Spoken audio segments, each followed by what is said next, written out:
అందరి praise lord ప్రేమ దేవుని బిడ్డలారా, ఈ దినం వాగ్దానం మనం చూసినట్లయితే లూకాసు వార్త 15వ అధ్యాయము 4వ వచనం.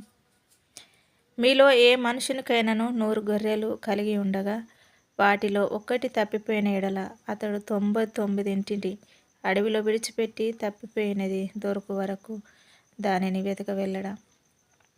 పరిశుద్ధ ఆత్మదేవుడు ఈ దినాన మంచి వాగ్దానం చేస్తా మనల్ని దర్శిస్తుంటున్నాడండి. తప్పిపోయినది దొరికేదాకా దాన్ని వెతకడానికి వెళ్ళే దేవుడు మన దేవుడు.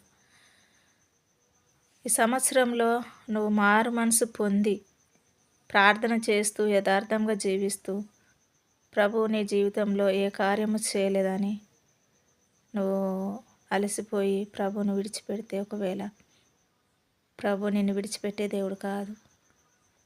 99 గొర్రెలను విడిచైనా కూడా ఒక్క గొర్రె కొడుకు వెతకడానికి ఆ యొక్క కాపరి ఏ విధంగా వెళ్ళినాడో, నిన్ను సృష్టించిన నీ సృష్టికర్త కూడా నువ్వు మారు మనసు కలిగి ఉండి నువ్వు తప్పిపోతే ప్రభు నిన్ను విడిచిపెట్టే దేవుడు కాదు.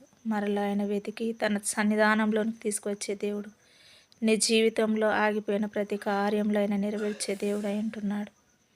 అలసిపోకండి, సొమ్మసిల్లకండి, బలము తెచ్చుకొని ప్రార్థన చేయండి. తప్పకుండా ప్రభు మీ జీవితంలో గొప్ప మేలులు చేయని అంటున్నాడు. దేవుని అర్థం చేసుకుంటూ మనం ముందుకు వెళ్తే కనుక గొప్ప గొప్ప కార్యాలు మీరు చూడగలుగుతారండి. ప్రభు మీతో తప్పకుండా మాట్లాడే దేవుడు అంటున్నాడు.